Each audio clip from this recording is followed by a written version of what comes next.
Hello everybody, welcome back to the channel. Now we're going to talk about the title race, we're going to talk about Liverpool, we're going to talk about Arsenal, but there's only one place to start, and that is of course the VAR.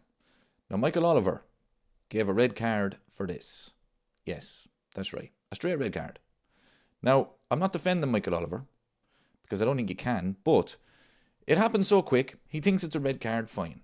But the big worry is the fact that the VAR did not send him to the screen. Because if he had been sent to the screen, he would have surely changed his mind. But maybe not. Who knows? And later on in the game, he gave a yellow card for this. Yeah, he did, yeah. Isn't that mad? That is absolutely mad. But this comes back to one man, Howard Webb. He's been in the job now for about 18 months. What is he doing?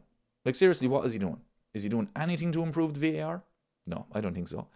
Every couple of weeks, he appears on that show with Michael Owen, where the pair of them look like the Driscoll brothers from Only Fools and Horses. They're actually the very same as them. But what is he doing, like? He's not doing a thing. We're seeing the same mistakes, season after season, week after week. And I think it's because these referees are not being held accountable for their mistakes. I mean, is Howard Webb going in there on a Monday, having a meeting with these lads and saying, lads, this is not good enough. That happens again, you're going to be stood down. But they're not going to be. Next weekend, Michael Oliver's going to be there refereeing, or he's going to be in the VAR room, and he's going to be making stupid decisions again.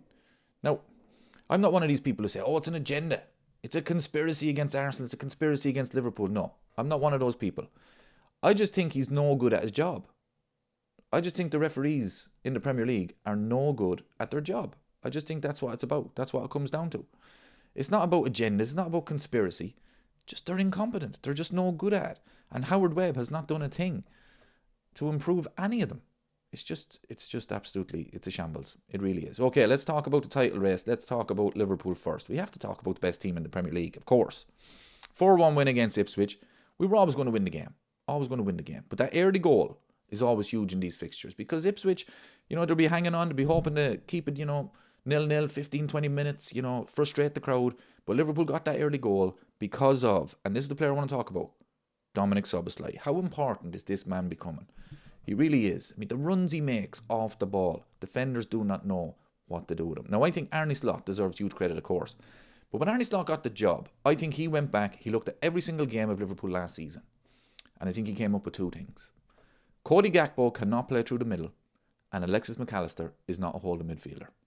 So we put Ryan Gravenberch in there. Now, we got a bit of luck with the whole Ryan Gravenberch thing, because nobody expected him to be this good. But he's been unbelievable. And it allows Alexis McAllister that little bit of freedom. He knows Gravenberch is beside him or behind him, and he can just play his normal game. And he's absolutely brilliant.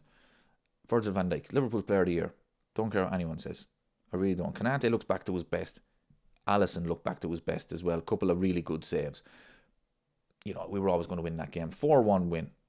Disappointing not to keep a clean sheet. I don't know who organised that corner. Why did they put Harvey Elliott, one of the smallest men on the pitch, against one of Ipswich's tallest men? I don't get that. But anyway, 3 points, that's all it's about. Okay, well, let's look at the title race. Let's look at the fixtures of both teams. Right, next weekend could be huge. It really could be huge, people. Let me know what you think about it, because if we can go to Bournemouth and get 3 points, that puts all the pressure on Arsenal, who play Man City on the Sunday. I mean, it would be huge, right?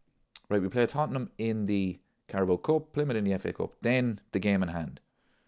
This is a huge game. Everton, of course, David Moyes is Everton playing like prime Barcelona. Of course he would. Sure, why wouldn't he? So that's going to be a huge game. Liverpool have to be switched on for that. Wolves at home, and then Man City away. So our next 4 fixtures in the Premier League are tough games. They really are. We're going to drop points as the season goes on. That's going to happen. But if we can beat Bournemouth next weekend, it could be huge. Let's look at Arsenal's fixtures. Right, as I said, Man City at home next weekend. They play Newcastle in the Cup. They play Leicester away. West Ham at home. Nottingham Forest away, Man United away. Man United are woeful. They're absolutely woeful. But you never know. They could get something out of that game. Nottingham Forest, we've seen when Nottingham Forest, I actually expect Arsenal to win that game quite comfortably, because I think Liverpool let Nottingham Forest off the hook that night. I really do. I was really disappointed with it, because the second half performance, we dominated them. We absolutely dominated the game. We should have won that game easily. I actually think Arsenal will win that game. Look, other than the City game, they're very winnable fixtures for Arsenal. You know, and on paper, we have very difficult ones. So there could be a few more twists and turns in this. But at the moment, I just think Liverpool look head and shoulders above Arsenal.